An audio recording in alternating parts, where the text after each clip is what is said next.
Маанилүү кабарларды түз эфирде баяндап баштайбыз. Кутман кеш, Атыжанова Герим Жаныкул алгачкы мүнөттөрдөн кыскача айтып өтөлүк. Чыңгыз Айтматовдун 100 жылдык мааракесине даярдык жогорку деңгээлде өткөрүү үчүн даярдык иштери азыртадан башталды. Өткөн суткада электр энергиясын керектөө 48 миллион киловатт саатты түздү. Бул аптаптуу ысыктан кийинки көрсөткүч. Мындан ары өчүрүүлөр болобу жана энергетикадагы азыркы абал тууралуу кеп салабыз. Жалал Абадта эл аралык аэропорттун курулушу кызуу жүрүүдө. Өлкө өз каражатынан куруп жаткан ири долбоорлордун бириндеги иш ыргагынан кеп салабыз. Көп бала күтүп, аларды татыктуу тарбиялап жаткан даңктуу баатыр энелерди Бишкек мэриясы чоң салтанат уюштуруп сыйлады.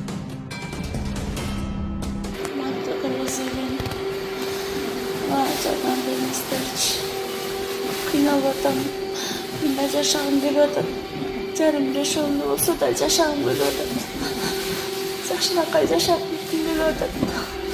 Ар бир күнү кыйналып чарчап калып, өз жашымда түбөндө уже ыйлай берипчи. Бул эжебиз узак убакыттан бери ушинтип кыйналып диализ аппаратта жаткан учуру. Аллах ыраазычылыгы үчүн ушул эжекебиз дагы чет өлкөгө чыгып, ушул бөйрөгүн операция кылдырып, пересадка кылдыруу үчүн чоң суммада каражат керек экен. Ушул реквизиттерге колуңуздардан келгенче салымыңыздарды кошуп кетиңиздерчи. Аллахым шифа берип, ушул эжекебиз дагы бутуна туруп, балдарынын пешенесине бар болсун. Реквизиттер калтырганбыз туугандар. Баяман деп чыгат, Мбанк, ушундай эле Сбербанк Бактияр А деп чыгат. Колдон келген жардамыңыздарды ушул реквизиттерге салып, туугандар таратып кетиңиздер видеону дагы. Жакын ортолукта ушул операцияга барыш керек экен. Ушул бөйрөгүнөн пересадка болуп операция болот. Азыркы учурда аябай кыйналып ушул аппаратта жаткан учуру.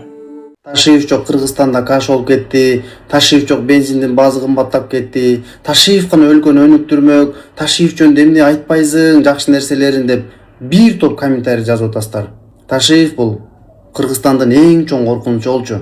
Буга чейин чындыгында биз эми сындарды айта алган жокпуз. Анткени сын айтканды сиздерге окшош эле ал жаман көрчү. Бүгүн фейк аккаунттары дагы эми акчага тоелуп, анын айланасында ушу жем жеп жүргөндөр жазып отушу мүмкүн. Бирок Ташиев мамлекеттик түзүлүштү бузду. Ооба, кылмыш дүйнөсүндөгү эң ана башчысын өлтүрдү.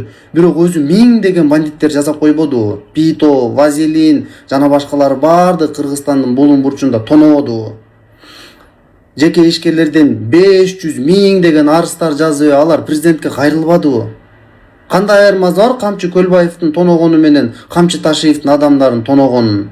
Өзүңүздөр мындай ойлонуп көрсөңүздөр. Ошондуктан системалуу эч нерсени өзгөрткөн жок.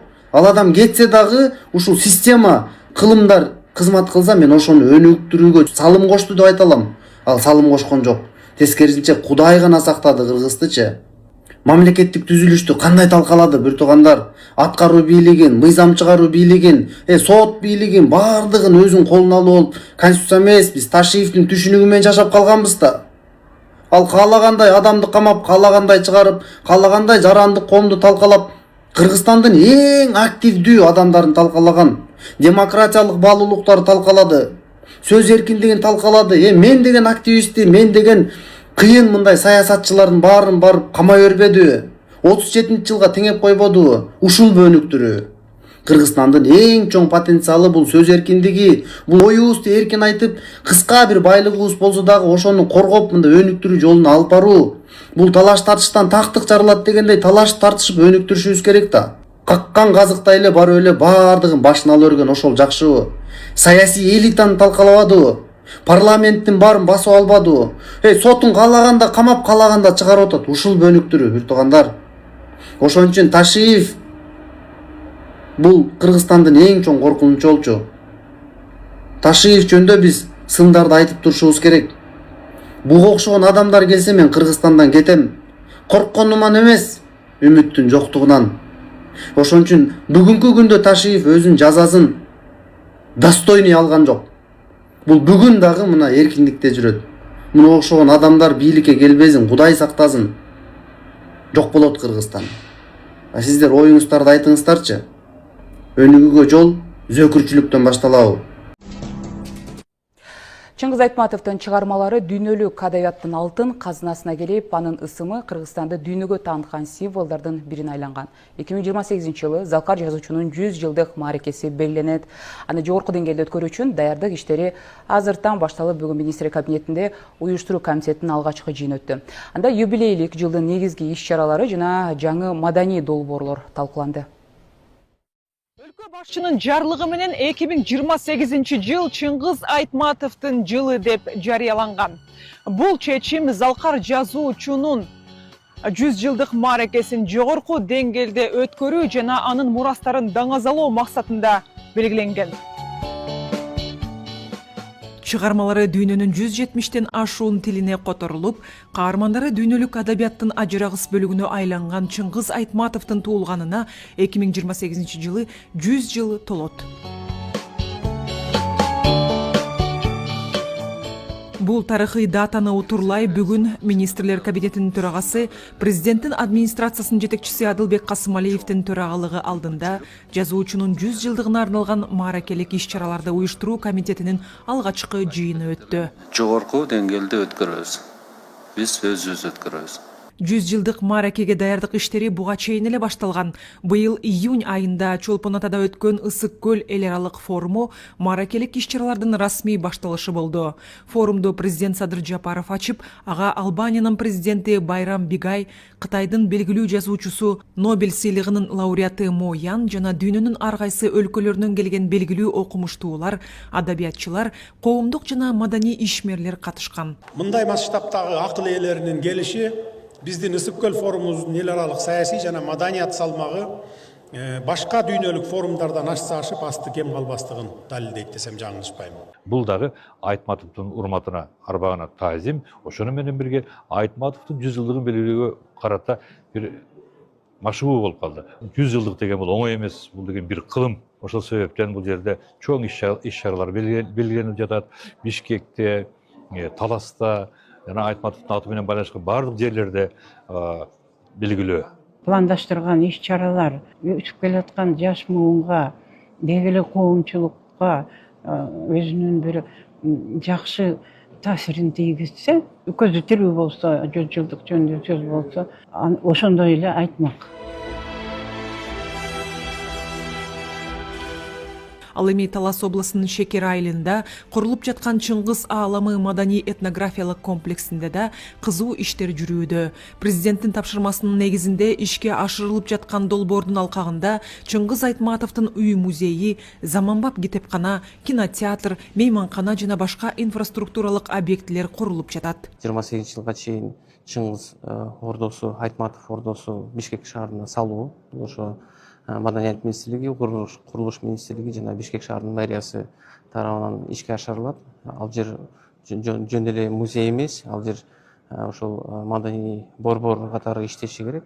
Мындан тышкары 100 жылдыкка карата өлкө ичинде жана эл аралык деңгээлде көргөзмөлөрдү, театр фестивалдарын, илимий конференцияларды, чыгармачылык жолугушууларды жана башка ири маданий долбоорлорду өткөрүү пландалууда. Ошондой эле Чыңгыз Айтматовдун өмүр баянын чагылдырган кинотасма дагы тартылууда.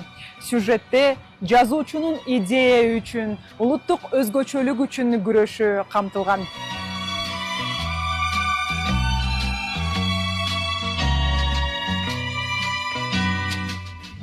Бүгүнкү жыйында Адылбек Касымалиев тиешелүү мамлекеттик органдарга жана жергиликтүү бийлик өкүлдөрүнө бекитилген иш-чаралар планын өз мөөнөтүндө жана жогорку сапатта аткарууну тапшырды. Кийин жасайбыз деген болбосун көрсөтүлдү. Быйылкы жасалат тургандарды быйыл, эмки жасалат тургандарды эмки жылы. Иш-чара планында көрсөтүлгөн пункттар өз убагында так аткарылышы керек. Кошумча сунуштар болсо биз дайыма аны кабыл алганга даярбыз, бергиле бизге киргизебиз. Белгилей кетсек, бул датага даярдыктын негизин өкмөт бекиткен 25 иш-чара түзөт. Бирок демилгелердин саны муну менен эле чектелбейт. 2028-жылы белгиленчү Чыңгыз Айтматовдун 100 жылдык мааракеси бул улуу жазуучунун дүйнөлүк деңгээлдеги чыгармачылык мурасын даңазалоо менен бирге кыргыз элинин маданиятын, тилин, тарыхын жана руханий баалуулуктарын дүйнөгө дагы бир ирет кеңири таанытуучу маанилүү тарыхый окуя болмокчу.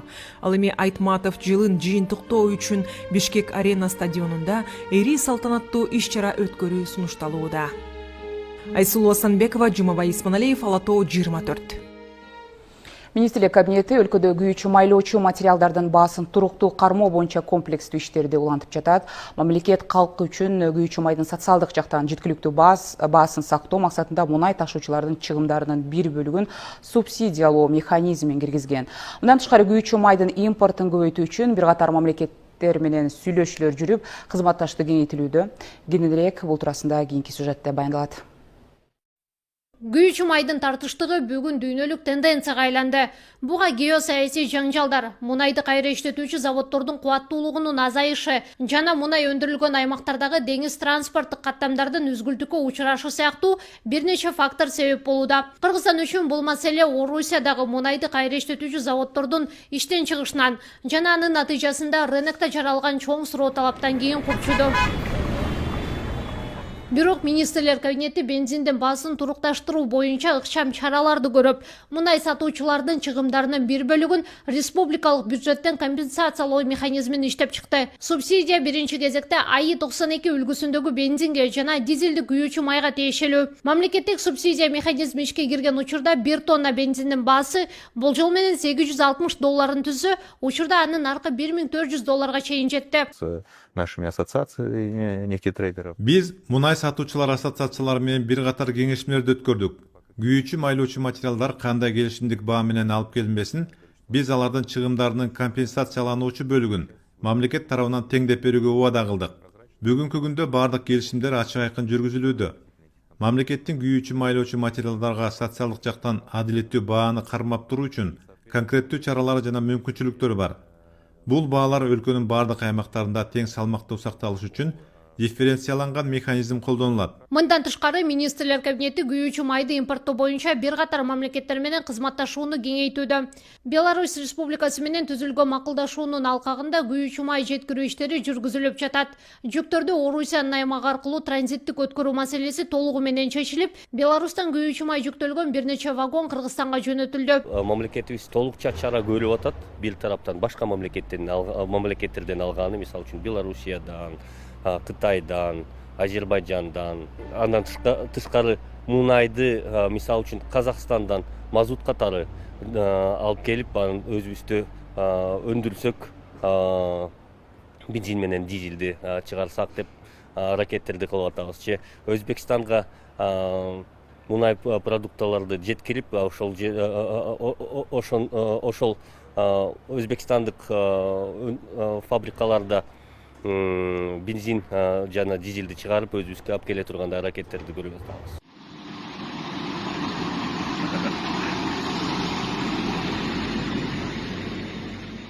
Мындан тышкары Кытай менен түзүлгөн келишимдин жыйынтыгында бензин ташыган көп тонналык унаалардын алгачкылары Кыргызстанга жетти. Мисалы, мына бул күйүүчү май алып келаткан унаалардын видеосу бүгүн эле тартылган. Кытайдан келмей болду да. Бирок Кытайдын өзүнүн ичинде базарында бензин баасы 100 сомдон ашык да, 120 сомдон ашык. Бизге да логистика мында фура менен алып келсе, автоцистерна менен, бензовоз менен аябай кымбатка жатып калат. Ошол эле өтө кымбат болот да, 120 сомдон ашат биз үчүн. Ошон үчүн айла жок, бирок үзгүлтүксүз нефть болуш үчүн ошондой бааларды төлөп калат окшойбуз. Анан министрлер кабинети дагы иш аракеттер жасап атат. Ошондой эле Кыргызстан бул маселеде Өзбекстан менен да сүйлөшүүлөрдү жүргүзүүдө. Айнуска Санбекова, Умар Малашов, Ала Тоо 24. Күн салкындап калганына байланыштуу өткөн суткада электр энергиясын керектөө 48,4 миллион киловатт сааты түздү. Бул мурунку күндөргө салыштырмалуу керектөө деңгээлинин төмөндөгөнүн көрсөтөт. Энергетика министрлиги маалымдагандай, 22-июлга карата электр тармактарында ашыкча жүктөмдөр жана технологиялык бузулуулар катталган жок. Ал эми күз-кыш мезгилинде даярдыктын алкагында электр тармактарынын объектилеринде пландуу оңдоо иштери улантылууда. Оңдоо иштеринин графиги менен керектөөчүлөр Менин жарыгым же болбосо Мой свет мобилдик тиркемеси аркылуу тааныша алышат. Энергетиктер эң жогорку жүктөм болгон сааттарда электр энергиясын сарамжалдуу пайдаланууга чакырат. 40 градустан ашкан ысык же аномалдуу аба ырайы энергетикалык абалдага чейинки жана андан кийинки деп экиге бөлүп койгон сыяктуу. Мындан улам биз теманы улай ушул тиешелүү адистен маалымат алып берүүнү туура көрдүк. Суроолорубузду түз эфирде Кыргызстан улуттук электр тармагы ачык акционердик коомунун башкы директорунун биринчи орун басары Шамиль Матаев жооп берет. Шамиль мырза, саламатсызбы? Бизди угуп жатасызбы? саламатсызбы, угуп атабыз сизди. Жакшы. Энергетика министрлиги электр энергиясынын керектөө азайганын билдирди. Салыштырмалуу айта кетсеңиз, анамалдуу аба ырайындагы рекорддуу көрсөткүчкө чейин энергетикада кабыл алгандай эле, андан кийин кандай өзгөрүү болду? Туура айтасыңар, бизде энергетика министрлиги билдиргенде 22-июлга суткалык керектөө 48,4 миллион киловатт саатка пайдалануу болду. Бул өткөндөгү 17-июлдан 20-июлга чейинки жогорку жана күндө тарыхый көрсөткүчтөр жаратылган 51 миллионго чейин пайдаланылып аткан, бирок ага чейин андан кийин уже 48 миллионго түштү. Бул болсо деле былтыркыга салыштырмалуу дагы эле 4-5 миллионго жогорку көрсөткүч болуп эсептелет. Бул боюнча сиз суроо бергенде айта бериңиз, угуп атабыз. Сиз суроо бергенде ошол аномалдык температуранын өсүшүнө чейинки энергетика абал, андан кийинки дегенге дагы кошумча маалымат берет элем. Бизде МЧС тараптан, синоптиктер, метеорологический служба тараптан алдын ала маалыматтар келген. Биз ошол негизинде ыкчамдуу түрдө өзүбүздүн область, район, аймактарга ыкчамдуу түрдө телефонограмма көрсөтмөлөрдү бергенбиз. Бул боюнча биздин дайындыгыбыз бар болчу, баары тең штаттык режимде иштеп жаткан. Анан тилекке каршы бизде 220 киловатт линиядагы Казакстан территориясында жайгашкан главная шу деген линиясы бар. Ошол жакта авариялык өчүрүк катталган. Бул боюнча түшүндүрүү берилген. Шамил мырза, бул боюнча эми күн мурун президент Садыр Жапаров дагы негизи коомчулукка кайрылуу жасап, ошол энергетикага байланыштуу дагы билдирбедиби? Тактап айтканда, жарыкты керектөө күндөн күнгө, айдан айга өсүп жатканы айтылды. Бул ушул боюнча түшүндүрө кетсеңиз, эмненин эсебинен болуп жатат мындай көрсөткүч? Эми айтсак, акыркы жылда эле бизде 30 000 абонент кошулду. Бизде эмне гана өсүп аткан жок. Ошондой эле фабрика, заводдор, кайра иштетүүчү цехтер, кичи цехтер, логистический центр, туристский жактар өсүп атат. Ошондой эле бизнес офистер, соц объекттер жана школа, мектеп, клуб, садик дегендер күндөн күнгө ишке кирип атат. Ошондон сыртында жарым жылдан бери мамлекеттик программа бар. 100 объектти ишке киргизүү деген. Ушунун баары тең эле бул эми кубанычтуу нерсе биз үчүн. Бирок энергетиктерге баягы оор тапшырма болуп, ошого болгон аракетибизди жумшап атабыз. Мындайча айтканда, керек электр энергиясын өндүрүп, жеткирип берүү, пайдаланууну кубалап жете албайт. Шамил мырза, күз, кыш мезгилине даярдыктын алкагында электр тармактарынын объектилеринде пландуу оңдоо иштери жүрүп жатканын билебиз. Азыр коомчулукта айтылып жаткан кыска убакытта жарыкты өчүрүүлөр ушул жумуштар менен байланыштуубу? Ооба, бизде 17-синен 18-19-уну 2,5 суткада баягы регулирующий мероприятия жүрүп кетти. Биздин жана линияларды, электр шаймаларын сактап калуу боюнча мониторинг жүргүзүп, ушул боюнча ар бир 15 мүнөт сайын тапшырманын негизинде иштеп, регулирующий мероприятия жүрдү. Азыр болсо анын баары тең бир токтоду. Биздин өзүбүздүн пландык жумуштарыбызды күз-кыш мезгилине дайындыктарды жүргүзүп жатабыз. Күз-кыш мезгили азыр убакыттан пайдаланып, эрте жумуштарыбызды жасап алышыбыз керек. Бизде көптөгөн оборудованиялар турат, аларды алмаштырып алыш керек. Алмашпаган жерлерди оңдоп, түзөп алышыбыз керек. Ал боюнча эгер кээ бир жерлерди перезапись кылабыз, ага жетишпей калсак, биз массалык маалымат каражатына, ошондой эле мой свет приложениясына, жергиликтүү бийликтегилерге квартальныйга түшүндүрүү иштерин жасап туруп, анан өчүрүүгө алып келебиз. Биз азыр жайдын күнүндө күзгүгө, кышкыга дайындыкты азыртадан дайынданып алышыбыз керек. Рахмат маалыматыңызга. Мен эске сала кетейин, улуттук электр тармактар ишканасынын орун басары Шамил Нурбекович Матаев менен түз эфирде баарлаштык. Ыраазычылык, ийгилик каалайбыз, болсо берүүбүздү улантабыз. Чет элдик инвесторлорго жерди убактылуу пайдаланууга берүү маселеси же тактап айтканда жер кодексине өзгөртүүлөрдү киргизүү жөнүндө мыйзам долбоору соңку күндөрү коомчулукта кызуу талкуу жаратууда. Жерди узак мөөнөткө ижарага берүү жаңы эреже эмес, ал эгемендиктин алгачкы жылдарында эле кабыл алынган. Бирок көптөгөн ишкерлер жер тилкесин белгиленген максатта колдонбой же таптакыр пайда келтирбей ээлеп жаткан учурлар көп болгон. Эми мындайга жол берилбейт. Сунушталып жаткан долбоордогу жаңы талаптар жана өзгөчөлүктөр тууралуу кийинки сюжетте.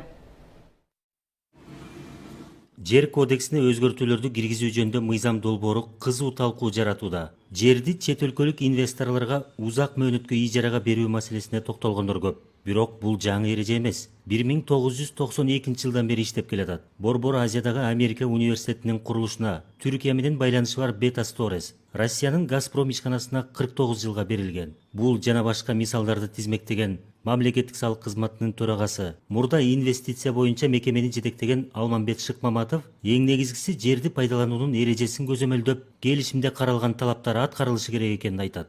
Расмий маалымат боюнча 2011-2017 жылдардын аралыгында эле Кыргызстандын аймагында чет өлкөлүк инвесторлорго 64 жер тилкеси, жалпы 5683 гектар жер пайдаланууга берилген. Кыргызстан өзүнүн ичиндеги эле акчаны бири-бирибизге айланта берип, чоң экономика кура албайт. Өлкөгө сырттан капитал, технология, жаңы өндүрүш жана жаңы рыноктор келиши керек. Ал акча Кытайдан келеби, АКШданбы, Европаданбы, Түркияданбы, Россияданбы, Казакстанданбы же Араб өлкөлөрүнөнбү маселе эмес. Негизги маселе Кыргызстандын кызыкчылыгында. Инвестор биздин мыйзам менен иштеши керек.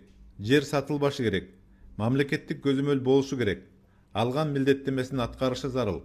Кыргызстандын жарандарына жумуш орундарын түзүп, салыгын төлөп, өлкөгө технология жана капитал алып келиши керек.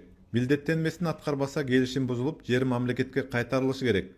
Ошондуктан бүгүнкү талкууну жерди сатып жатат деген коркунучка гана байлап коюу туура эмес. Жерди узак мөөнөткө ижарага алып, бирок аны макулдашылган максатта эмес, башка багытта пайдаланган тараптар да болгон. Айрымдар келишим түзүп, бирок таптакыр белгиленген долбоорго каражат сарптаган эмес. Жаңы иштелип чыккан мыйзамда жерди дароо узак мөөнөткө эмес, алгач 10 жылга берүү каралган. Бул инвестордун ниетин, аракетин сынай турган мөөнөт. Инвестициялык долбоорлорду, айрыкча улуттук, мамлекеттик маанидеги долбоорлорду ишке ашыруу үчүн сөзсүз түрдө ушу жер тилкесине барып такалып атат да. Анан ушу экономика жана коммерция министрлиги тарабынан ушул долбоор айрыкча эле ушу инвестиция долбоорлоруна багытталган өзгөртүү болуп атат. Бул жерде жер кодекси менен инвестиция жөнүндөгү мыйзамдын айрым жоболоруна, беренелерине өзгөртүүлөр киргизилип жатат. Биринчи 10 жылга, андан кийин 10 жылда эгерде өзүнүн жана инвестициялык макулдашуудагы өздөрүнүн милдеттемелерин толук так аткарган күндө 25 жылга, эгер аны да так аткарса, анда узартууга ошондой этап менен кетип атат да. Мындай этаптар мурун көрсөтүлгөн эмес. Мурунку жер мыйзамдарында себеби ал жерде пайдалануу, кандай берүү методикалары да көрсөтүлгөн эмес да. Бул жерде ошону так жазып, так көрсөтүп берип атат да. Тиешелүү мекемелер көпчүлүк так түшүнүш керек болгон маселе катары жер чет элдиктерге биротоло сатылбастыгын белгилеп жатат. Ал эми ижара келишими аларга гана эмес, Кыргызстандын жарандары менен да бирдей шартта түзүлөт. Ижара берүү бул бардык жарандарга, юридикалык жактарга, анын ичинде чет өлкөлүк жактарга дагы бирдей талаптар коюлган. Эгер инвестициялык келишимдерди так аткарбаган маалда чечим жокко чыгарылат. Андай жокко чыгаруу чечимдери келип атат бизге. Соңку жылдарда бул катуу маселе болуп атат. Бул президенттин тапшырмасы, ошондой эле өкмөттүн тапшырмасы, Кыргыз министрлер комитетинин тапшырмасы, бардык инвестициялык долбоорлорду мониторинг кылып, карап, эгер эч кандай өзгөрүүсүз, эч кандай максатсыз пайдаланып аткан учурлар болгондо, бул акыркы маалдарда бул аябай жакшы тенденциялар бар да, что биз кайра жерди кайтарып алуу маселелерин көтөрүп атабыз. 2011 жылдан берки статистиканы алып көрдүк. Где-то 500-дөн тегерегинде чет өлкөлүк ушундай арендаторлор бар, жер тилкесин аренда алгандар. Көбүнесе бул ошо жанагы өндүрүштүк багытта, логистикалык багыттагы, анан туризм багытында, анан жанагы тоо кен өндүрүү тармагындагы жер тилкелер. Борбор Азия өлкөлөрүнүн ортосунда сырттан инвестиция тартууда атаандаштык бар. Мындан улам тиешелүү мыйзамдарды өзгөртүп, бизнес чөйрөсүнө жагымдуу шарт түзүү аракети көрүлүп келатат. Жаңы киргизилип жаткан эрежеде 1 миллиард сомдон ашык каражат сарптай турган инвесторго жер конкурссуз негизде берилери да белгиленген. Калыгул Асанбаев, Улукбек Абдиев, Ала Тоо 24. Орусиянын Электросталь менен Котовск шаарларындагы Wildberries кампаналарына жасалган чабуулдардан кыргызстандык ишкерлерге келтирилген зыян эсептелип жатат. Бул тууралуу экономика жана коммерция министрлиги билдирди. Анда дрон чабуулдарына кабылган кампаларда кыргызстандык ишкерлер өндүргөн товарлар дагы сакталганы айтылат. Учурда жабыркаган кампалардын аянты аныкталып, андагы товарлар эсептелүүдө. Министрлик тигүүчүлөр арасында сурамжылоо жүргүзүп, алдын ала зыяндын көлөмү тууралуу маалымат чогултуп жатат. Баалоо аяктагандан кийин маселени жөнгө салуу жана биргелешкен чечимдерди иштеп чыгуу үчүн Wildberries компаниясы менен кошумча 2 тараптуу жолугушуулар өткөрүлөт деп белгиленет билдирүүдө. Ош шаарында жаңы өнөктөштүккө жол ачкан Кыргыз-Өзбек бизнес форумуна коңшу өлкөдөн 80ге жакын ишкер чакырылды. Анда соода-экономикалык кызматташтыкты кеңейтүү, инвестиция тартуу жана биргелешкен долбоорлорду ишке ашыруу маселелери талкууланды. Ошондой эле форумдун жүрүшүндө Ош шаарынын туристтик багыттарды өнүктүрүү жана инвестициялык мүмкүнчүлүктөр тууралуу толук маалымат берилди. Эки өлкөнүн ортосундагы соода байланыштарды бекемдөө, ишкерликти өнүктүрүү, инвестицияларды тартуу боюнча Ош шаарында Кыргыз-Өзбек ишкерлерин бир аянтчага чогулткан бизнес форум өттү. Анда биргелешкен долбоорлорду ишке ашыруу, экспорттук жана импорттук операцияларды кеңейтүү, өнөр жай кооперацияларын түзүү менен узак мөөнөттүү өнөктөштүктү өнүктүрүү маселелери талкууланды. Нафакат Кыргызстан, балки Өзбекстан тадбиркорлорунун максулатларын Биз эки өлкө ортосунда товар жүгүртүүнү жаңы баскычка алып чыгуу боюнча демилгени сунуштадык. Маселен, биздин онлайн платформа алгачкы жолу Оштогу ишкерлер менен иштешүүнү чечти. 1 жылдык мөөнөт менен $100,000 келишим түздүк. Бул убакыт аралыгында келишим натыйжалуулугун берсе, иштешүү мөөнөтүн узартууга болот. Азыр биринчи жолу түздүк, мындан бияка дагы соода кылып көрөбүз. Жылына $100,000 деп товар Кыргызстандан Өзбекстанга сатабыз деп келишим түздүк. Форумга Өзбекстан менен Кыргызстандын 200га жакын ишкер катышты. Курулуш, тамак-аш өнөр жайы, айыл чарба, текстиль, жеңил өнөр жай, соода, транспорт, логистика, туризм, маалыматтык технологиялар жана тейлөө чөйрөсүндөгү өкүлдөр бир аянтчада талкууга катышып, эки өлкө ортосундагы бизнес алаканы өнүктүрүүнүн жолдорун карашты. Mana ben 80'ge yakın tadbirkar olib kelgan bo'lsak, bular mana 150'ga yakın. Өзбекстандан 80ге жакын ишкерлерди алып келдик. Бул жактан болсо 150ге жакын ишкер катышты. Алардын арасында инвестор болом дегендер, курулуш материалдарын чыгарган ири заводдор, тигүү тармагында, тамак-аш өнөр жайында ийгилик жараткан тажрыйбалуу ишкерлер бар. Эми ишкерлер бетме-бет отуруп сүйлөшүп, анын натыйжасында келишимдер түзүлүп, эки тараптуу иштешүүгө мүмкүнчүлүк түзүлөт. Негизинен биз 6 багытка бөлүп азыр мына B2B встречаларды өткөзүп атабыз. Былтыркыга салыштырмалуу, өткөн жылкыга салыштырмалуу. Бүгүнкү күндө бизде соода саттыктын көлөмү 2 барага өстү. Аны биз тастоо иретинде айта алабыз. Себеби бүгүнкү күндөгү жыйынтыгы толук чыга элек. Баасын айсыл айтканга эртерээк жылдын этегинде баасынын көлөмүн да айтып бере алабыз. Бул бизнес форум Өзбекстан менен Кыргызстандын ортосундагы экономикалык өнөктөштүктү чыңдоо менен өз ара соода жүгүртүүнү кеңейтип, эки өлкөнүн ишкерлер чөйрөсүнүн байланышын өнүктүрүүгө багытталган. Ойлайманки, mana shu nafaqat investitsiya, balki mana eksport masalalari. Албетте, оң натыйжа күтүп жатабыз. Бир эле инвестиция тартуу эмес, экспорт, импорт тармагындагы жаңы деңгээлге алып чыгуу көздөлгөн. Ош шаарында бүгүнкү күндө жаңы Ош шаары курулуп жатат десек болот. Мына ушул курулуш тармагында керектелүүчү материалдарды экспорт, импорт кылсак болот. Маселен, бүгүнкү күндө туризм тармагында эки өлкө ортосунда жакшы натыйжалар болуп жатат. Жылына Кыргызстандан 3 миллиондой турист Өзбекстанга барат. Кайра ал жактан 3 миллион турист Кыргызстанга келет. Кыргызстан бул Евразиялык экономикалык союздун мүчөсү болгондуктан Өзбекстандан келген ишкерлер Ош шаарында кайра иштеп чыгаруучу өндүрүштүк ишканаларды түзүп, чоң рынокко чыгуу мүмкүнчүлүгү бар. Ошол максатта биз Жанарбек Коночевичтин демилгеси менен ошондо бир 4 жерде өндүрүштүк зоналар түзүлүп атты. Ошол жерлерде кооперативдик ишканаларды түзүү сунушталды. Форумдун соңунда ишкерликти чыңдоого багытталган эки тараптуу 20дан ашуун документке кол коюлду. Айымкан Исралы кызы, Ибрахим Төлөбаев, Ош. Кыргыз-Азербайжан элдеринин достугу жылдан жылга бекемделип, кызматташтыгы чыңалууда. Эки эл тили, салт санасы, көчмөн маданият менен дагы окшошуп кетет. Айрыкча музыка жана элдик озеки чыгармачылык тамыры бир эки элдин ортосундагы маданий көпүрө десек дагы болот. Кененирээк кийинки сюжетте.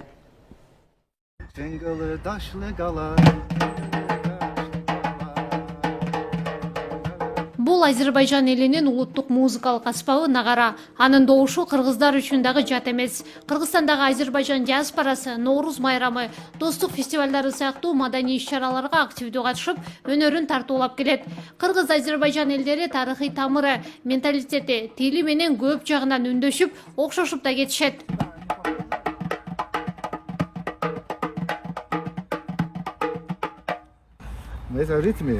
И можно играть на киргизский, на азербайджанский, они похожи почти. Бул аспапта Азербайжан элинин дагы, кыргыздын дагы музыкасын ойной аласың. Анткени ыргактары жакын, бир аз окшошуп да кетет. Ошондой эле эки тилдин окшош жактары дагы көп. 50% үндөш десем болот. Мисалы бизде бар десек, сиздер бар дейсиздер. Биз жок десек, кыргызча жок деп айтылат. Бизде жокту, сизде жокту. Эки элдин ынтымагы жана маданий жакындыгына Азербайжан Республикасынын президенти Ильхам Алиев Кыргызстанга мамлекеттик сапары менен келгенде өзү дагы күбө болуп кеткен. Ага Аларша мамлекеттик паркында атайын маданий программа уюштурулган. Расмий иш-чаралардан кийинки бул аземде кыргыздын салттуу маданияты тааныштырылып, кол өнөрчүлөрдүн жарманкеси, улуттук кийимдер көрсөтүлгөн. Маданий программа өнөрпоздордун номерлери ыр, күү, манас айтуу менен да коштолгон. Азербайжанда мына биздин президентибиздин катышуусунда атайын манас мектептери салынды, президентибиздин колдоосунда.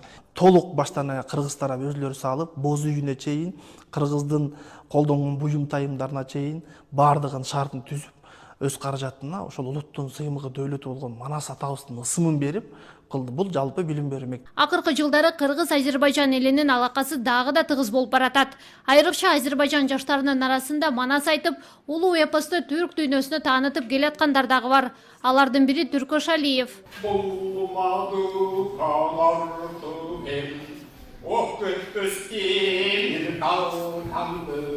Бүгүнкү күндө эки өлкөнүн мамлекет башчыларынын жүргүзгөн ыраттуу саясаттын арты менен дипломатиялык мамилелер бекемделип, биргелешкен долбоорлор ишке ашып жатат. Айнус Касамбекова, Алмаз Нурманбетов, Ала 24. Жалал-Абад эл аралык аэропортунун курулушу кызуу темпте жүрүп жатат. Ушул тапта аба майдандын 3800 метрлик учуп конуу тилкеси асфальтка даярдалып жатса, аэровокзалдын имаратынын чатыры жабылгана турат. Өлкө өз каражатына куруп жаткан ири долбоорлордун бириндеги иш ыргагынан аймактык кабарчыбыз Дөөлөт Канатбеков кабар алып келди. Кыргызстанды дүйнө менен байланыштыруучу дагы бир ири долбоор. Бул Жалал-Абад эл аралык аэропорту. Масштабдуу курулуш толугу менен мамлекеттин өз каражатына салынууда. Мындай стратегиялык объект аймактын транспорттук байланышын жаңы баскычка чыгарып, инвестициялык климатты жакшыртууга, туризмди өнүктүрүүгө жана түштүк региондордун экономикалык дараметинин өсүшүнө дем берет.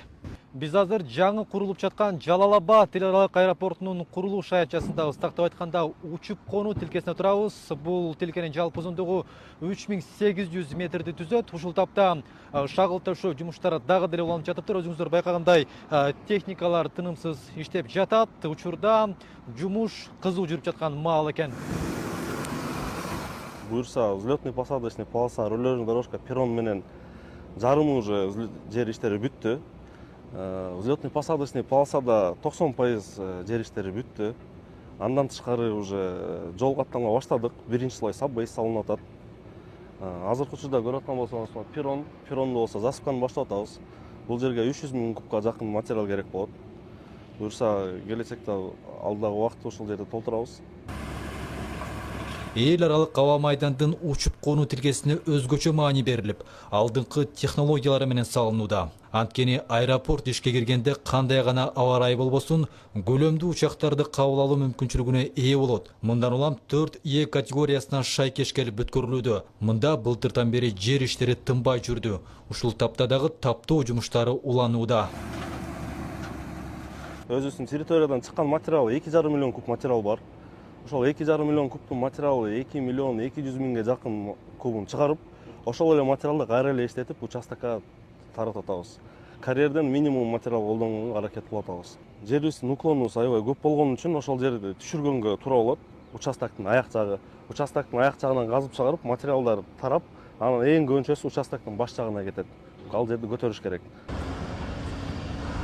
Жалал-Абад эл аралык аэропортунун аэровокзалыдагы курулуш архитектурасы заманбап талаптарга жооп берген, өзгөчө дизайнда жасалган. Бүгүнкү күндө мына ушул аэровокзалдын имаратынын курулушу кызык жүрүп жатат. Жалпысынан бул 350 жүргүнчүнү өткөрүүгө ылайыкталган. Жүргүнчүлөрдү кабыл алуучу аэробекетте мана эле жумуштар аяктаган. Терминалдын аянты 12.000 чарчы метрди ээлейт. Жалпысынан 5 блоктон турат. Аэровокзалдын инфраструктуралык көрүнүшү дагы эл аралык стандартка төп келип, өзгөчө көрүп берүүчү объект болуп өткөрүлөт. Ушул күндө азыр электромонтаждык иштер жүрүп атат. Сантехнический нелер жумуштар жүрүп атат, сантехника. Пожарный гидранттар полный жүрүп атат жумуштар. Анан үстүндө ошо почти ойлоо боюнча бир 60-70% иш аяктап калды. И алдында ошо витражный айнектер зданиянын алдында уже даярдалып, ошо жумуштарда жүрүп атат. Потолоктогу жумуштар башталат, отделочный жумуштар бардыгы башталат. Мамлекет өз күчү менен алгачкы жолу пайдалануудан баштап куруп жаткан Жалал-Абад эл аралык аэропортун белгиленген мөөнөттөн кечиктирбей бүткөрүү милдети турат. Дөрөт Канатбеков, Манас Назаров, Ала Тоо 24, Жалал-Абад облусу.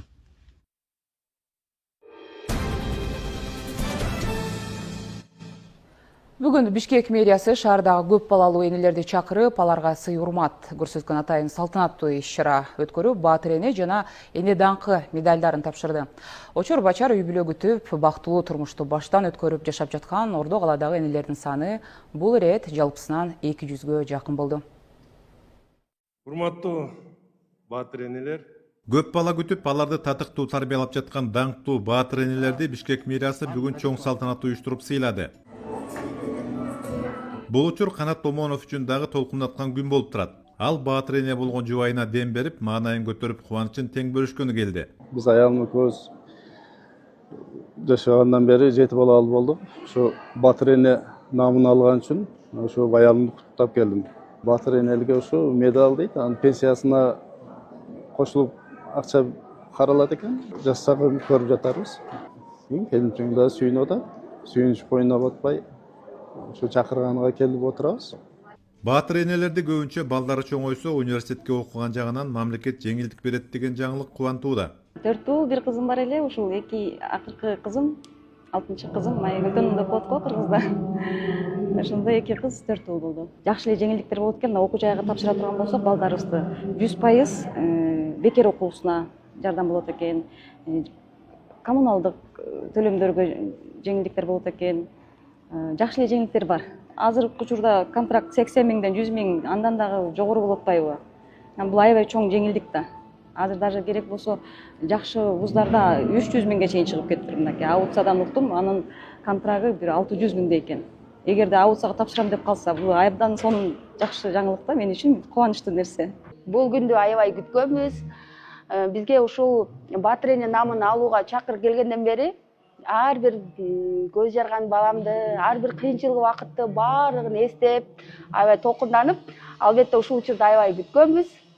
Анан шүгүр, баары жакшы, сонун манай. Бирок менин жеке сунушум бар эле, ушул көп балалуу энелердин ден соолугун чыңдоого бир ушундай бир өбөлгө түзүп берсе. Мисалы үчүн көз жаргандан кийин, ошол роддомдордо, төрөтканаларда бир жакшы условия болсо, андан кийин өзүнүн калыбына келтирүүгө бир кандайдыр бир санаторияга жөнөтсө, балким 1 жаштан кийинби, балким ушул ден соолугуна карап, бир мүмкүнчүлүктөрдү берсе, жыл сайын балким жанагындай диагностикаларга мүмкүнчүлүктөрдү берсе акысыз. Бүгүнкү күндө биз 181 бизден баатыр энелерибизди ушул жерден президентибиз Кыргыз Республиканын президенти Садыр Нуркожоевич Жапаровдун чечими менен ыйгарылып аткан сыйлыктар, медальдарын ыйгардык. Биякта баш аягы 181, анын ичинде 89 эне даңкы медали менен 92 бул деген баатыр эне медали. Майрамдык бир маанай тартуулайлык деп ушу энелерибизге таазим кылып ушуларга бир чоң иш-чара өткөргөндөн эле аракет эле. Урматсый көрсөтүлгөн салтанаттуу иш-чарадан кийин энелер үчүн жагымдуу концерттик программа уланды. Тариел Чуңгулов, Чыңгызхан Калбердиев, Ала Тоо 24. Ысык көлдүн түбүнөн браконьерлерден калган эски торлор дагы деле табылууда. Түп райондагы булуңда туристтик экологиялык милиция көлдү торлордон жана таштандылардан тазалоо иштерин улантууда. Акыркы бир айда эле бул аймактан 23 000 метр тор чыгарылган. Түптөгү бул Николаевка булуңу мурда браконьерлердин уюлу эле. Мына ушул тилкедеги көл түбүнөн эски торлор дагы деле табылып жатат. Бул жолу туристтик экологиялык милиция ысык көлдү торлордон жана таштандылардан арылтуу иштерин ушул жерде жүргүзүүдө. 5 жылдан бери тор тазалоого тынбай катышып жаткан Улан Бекешев бүгүн дагы көл үстүндө. Ал шериги менен түптүн булуңдарын кыдырып, көлдү браконьерлер таштап кеткен торлордон тазалоонун аракетин көрүп жатат. Жанагы сига балыгы именно ушундай куймаларга кирип өрдөйт да. Торлорду браконьерлер тарабынан именно ушундай куймаларга салышкан да. Калып калган эски торлор, чирип кеткен эски торлор чыгып. Милиция кызматкерлеринин айтымында 5 жыл мурда синтетикалык торго чырмалып турган түп куймаларында азыр абал такыр башка. Браконьерлерден арылган бул аймак кайрадан жанданып, жаратылыш көркүнө келген. Анын далили жээктен эле көрүнгөн балыктар. Көрүнөт азыр жээктеп калып айыздап. Ал ушул жерде уже балыктар свободный ход да. Кезектешип тор издөө туристтик милиция кызматкерлеринин көнүмүш адатына айланды. Таңдан кечке белди бүккөн оор жумуштун түйшүгү көп. Бирок мээнет текке кетпейт. Көл тазарып, табият жанданып жатканына жаратылыш коргоочуларынын көңүлү ток. Кошканы тартып атып, мисалы колубузду эле жооруп суу толуп кеткен күндөр болот, мозоль болуп. Ошо ага карабастан иштеп келатабыз. Өзүбүз сүйүп келген жумуш бул.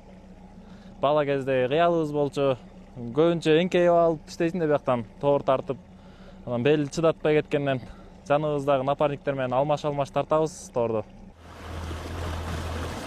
Чырмалып суу алдында жатып эскирген бул 100 метрлик тор эми мурда табылган торлордун катарына кошулду. Тыным албаган тор тазалоо иштеринин арты менен акыркы бир айда эле дал ушул түп куймаларынан 23 000 метр тор табылган.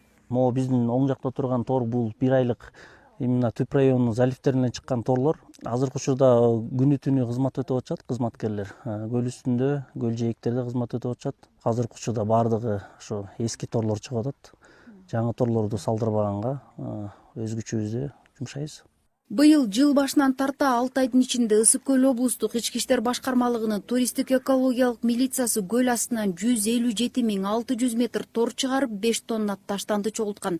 Көлдү тазалоо иши дагы да уланууда. Гүлбарчын Молдоева, Нурлан Чойбеков, Ала Тоо 24, Ысык көл облусу. Бул биздеги соңку кабарлардан болду. Ала Тоо 24 мындан ары дагы эфирин жаңыланган кабарлардын түрмөгү менен уланта берет. Рахмат буну бурганыңыздарга, жакшытырыңыздар.